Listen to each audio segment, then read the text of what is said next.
Yeah, I think this is just another reminder for the 35,627th time that not your key is not your crypto. And, especially for normies, that's something that they're going to continually have to learn. Because it's not something that's necessarily obvious off the bat. And this is just, we've had so many situations like this. It's pretty amazing, but the level of explosion that we saw with FTX, just because it was, literally the second largest crypto exchange, that had very widespread effects. I mean, the crypto market gave back $300 billion, and it didn't do it for, without good reason. So, where I see us in 5 to 10 years is kind of what's already started to happen, which is that, DEXs have gotten a lot more well adopted. The technology has improved a lot. If you go back about 3 years, DEXs were pretty much, only used by high level crypto traders and, whales. It was called Whale 5 for a reason. I think a lot of people just either struggled to understand it or struggled to use it, or transaction fees were too high because they were on Ethereum primarily.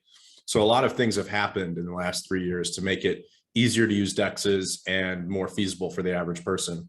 That being said, I still think in the next 5 to 10 years, we're going to see DEXs more widely adopted, but you're also going to see CEXes still have a lot of usage. And I think the primary use for them is as an on-ramp and off-ramp to fiat. I don't really see that use case going away anytime soon. For a DEX to actually get, a fiat on-ramp, off-ramp is very, very difficult, if not, impossible in the current state. So I still think 5 to 10 years from now, you're still going to see that on-ramp, off-ramp. But I do think the average person is going to get a lot more usage of DEXs. And I'm a pretty avid promoter of Thorchain. I have no affiliation to them, but I've been investing in it for a long time, and I've been a user of it. And something that had, and really one of the big points to be made out of this FTX thing is that a lot of exchanges are doing a lot of funny business on the back end. So, even Binance is most likely doing something crazy with customer funds that we don't know about. And FTX obviously was to a very large degree.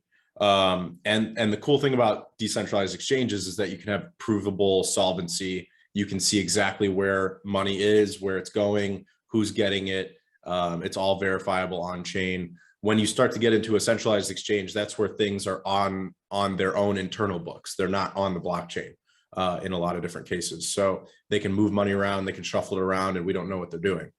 So DEXs really solved for that. And I think that's the big problem in the recent market. And if you go back 3 months to the blow up of Three Arrows Capital and all these other places, that was really the driving reason, was that they were doing funny things on the back end and not really securely using customer funds. So I do think DEXs solved that problem. And I think that problem is only going to get worse over the next few years, but then it will get better.